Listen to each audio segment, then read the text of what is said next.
I mean, what? Can't even say ladies and gentlemen, what just happened? We're coming to you right after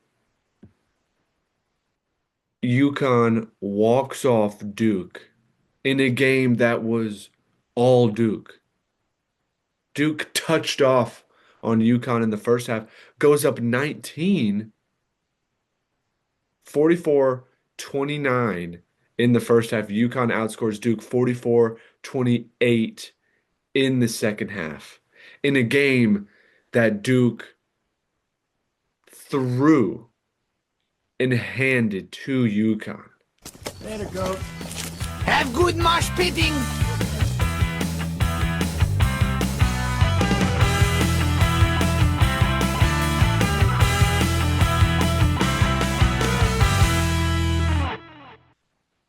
I mean, if you're Duke, you live and die by the boozer. You live and die by the boozer. And it didn't necessarily feel like it was going to bite you, but it bit you and you died by the boozer. It's a stunner, an absolute stunner. I'm going to be completely honest. I was always going to do an episode tonight, recap the Elite Eight, move forward and talk about the Final Four. All game, I'm mentally preparing to tell you guys why UConn lost and why it would have made sense to me if UConn did lose. And with 27 seconds left or whatever, they're operating really slowly. They can't find a look. Duke gets the ball back. I'm sitting here prepared to say their offense is really complicated. It takes a really long time. And when you have to go get a bucket at the end, it can be hard to find a look if you're UConn. And then Caden Boozer could have held onto the ball. Instead, he tries to go over two guys. It gets tipped. Ball goes to Braden Mullins. Mullins to Caravan. Caravan back to Mullins. Bangs one in for three. Didn't have to run a set. Just had an open look. And if you're UConn, it could not have worked out any better. Because I think if you're UConn, you're a little bit scared if you have to run a set and say, go get a bucket to win. Because your offense isn't necessarily built around go get a bucket in 10 seconds. But you play really good defense and you make, it might have been a 30-footer, but it's Braylon Mullins, a great shooter, and it's an open look. And they were 1 for 16 from three at one point. I think they finished the game 5 for 23. So you go 4 for 7 from three down the stretch. And the last of the four, just a dagger. I'm gutted. I'm gutted for Duke, honestly. The John Shire reaction when he turns the ball over. I mean, 5 seconds before it's shot, he's like, "Yep, die by the boozer." I think both boozers turned it over late. Caden Boozer had the last turnover there, but you live and die by the boozer. And once that turnover happened, you look at John Shire and he can kind of see it happening. He can see the future. And then the dish to Braylon Mullins, and he was like, okay, yep, yeah, it's over. It's over. Duke, man. How do you even analyze this season if you're Duke? Because going into this game, if you said it was going to be 73-72 UConn, you say hard fought battle, wasn't Duke's year. And Duke, in Elite Eight exit, not the expectation there. That's not what I'm saying. But I'm saying you can at least hang your hat on, if you think you're the number one, you lost to the first or second best program in this century. But in the fashion that it happened,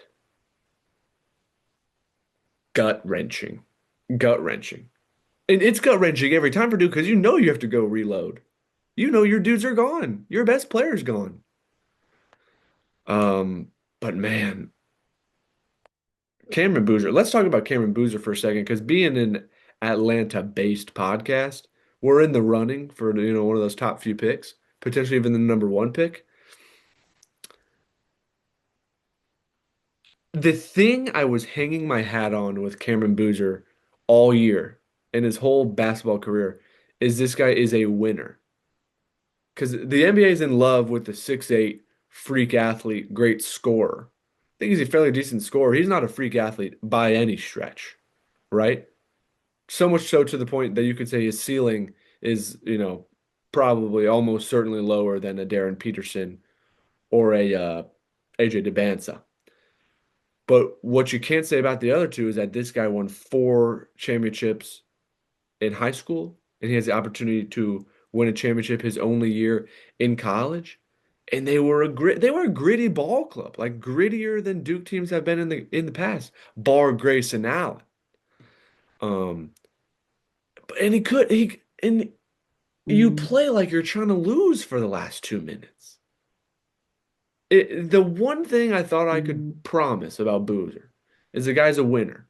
He's always in the right spot, always making the right play. But when it mattered most, you prove me wrong. You prove me wrong. It's unfortunate. It's unfortunate because I want to love both Boozers. But now it's like the lasting image I'm gonna have on Cameron Boozer until he's in the NBA is the last 2 minutes he played of college basketball. And I promise you his stock isn't gonna rise in the offseason, I don't think.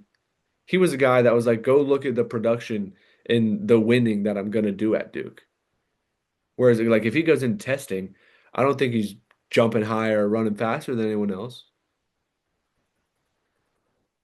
Ugh. Insane. Insane for Duke. And UConn, man, Dan Hurley is inevitable. Very well has an opportunity to, I mean, you could argue that UConn in this Final Four has the best draw because he doesn't have to go through Michigan and Arizona. He has to go through, if he makes it there, obviously, Michigan or Arizona. Like one of the two has to win on the other side, which means you don't have to play one of the two. And you get to play, the lowest seed remaining in Illinois, which by the way, Illinois is super European and super big. Okay. Tough game for whoever plays them.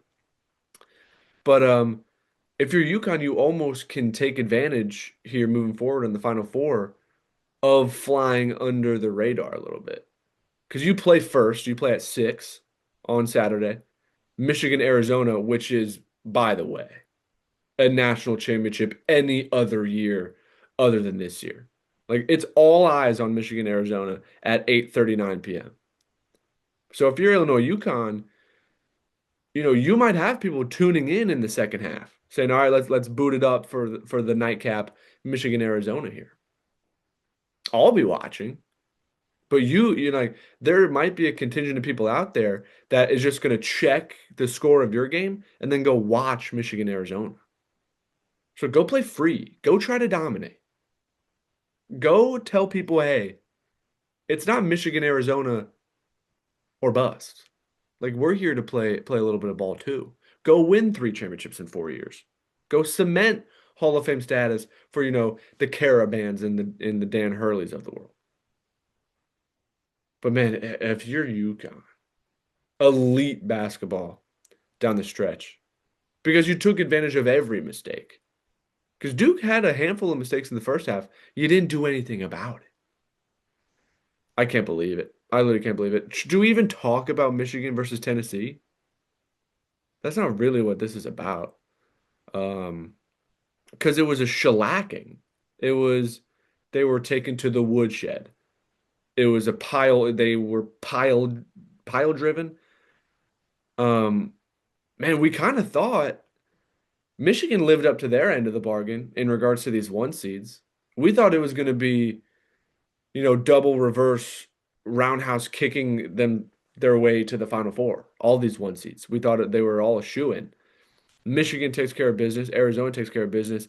Duke collapses, and Florida no-shows against Iowa. And like you're always good for a few 1 seeds to be in the Final Four, but this year of all years, people were like, "Oh, lock in at least 3 for the Final Four." Didn't get it. Did not get it. You had Iowa make it to the Elite Eight. You had Tennessee make it to the Elite Eight. You had Texas go on a little bit of a run. I'm not going to let you make the Cinderella argument this year because all those teams are, power conference teams. They just had a higher number next to their name. We didn't get the FDUs or the Oral Roberts or the Butlers or Loyolas of the world. But we got a couple higher seeds, so there's still a little bit of hope for some parity in college basketball. Um, Heck of a tournament though. Such good basketball it's been. Yeah, couldn't watch T Michigan Tennessee today. I was at the Braves game. Um, and let me tell you something with the Braves. The Atlanta Braves, if I am in attendance, have to be aware of the fact that I'm there and they throw the game. Because I cannot remember a time where I've gone to Truist or Turner and the Braves win. And I was telling my lady this today because we had a fun time, but I was having a mini like what's the word I'm looking for? Like a mini mental collapse that about why I'm not a huge diehard Braves fan. Because I was like, I do love the Braves. I cheer for them. There are no qualms about it. I cheer for them and I dislike our rivals. I have all the traits of being a huge Braves fan, but there's something that's missing. And I think it's this subconscious thing where every time I see them in person, they lose. So there's this sort of under all these layers of me, there's this like the team you cheer for is not that good. Don't get too invested. When that's not the case, they're clearly good. It's just that when I go, no show. No show. The best performance on the field today was whoever was dressed up in the Home Depot tools and beat the freeze because the Braves didn't show up. Yeah, could not. But man, that stadium down there is elite. Let me tell you something. So yeah, I missed the first Elite Eight game. Thank God I didn't miss UConn Duke. It was actually so out of the question that UConn could come back when they were down 19, and they looked so bad that I drove home from my girlfriend's house to home, and I didn't even check the score on my way back. And I've been glued. I have been completely glued to this tournament in particular, even more so than past years, because the basketball's been so good. In this one, I was like, yeah, it's over. I didn't think Duke was a team that could do that. I didn't think it was possible. Um, Michigan, Arizona is going to be elite. We're going to talk about it more later this week. Got to get Ed on here, preview the Final Four later this week. My sister's getting married on Easter Sunday. I'll be officiating, pretty much open invite, so just show up. I'm just kidding. Don't show up. That'd be terrible. So that's gonna be fun. No, have good sporting from like Friday until Monday night, but national championship episode will probably come out Tuesday, the day after the national championship. Thank you guys for watching. Last episode did pretty good. Subscribe if you're still here. It helps a ton. It keeps me motivated to do it. And right now we are operating entirely off of motivation, right? If it keeps growing, maybe we can operate off of ads, sponsors, money in the bank playa. But right now, purely just me wanting to do it. So if you enjoy it at all, interact with this video in some fashion that will get me to keep doing it. But yeah, I appreciate you guys watching. Um, Florida basketball lost to Iowa a couple weeks ago. Still a little bit bitter about that. But that's all I had to say. Uh, Go Huskies. Duke chokes. Love you.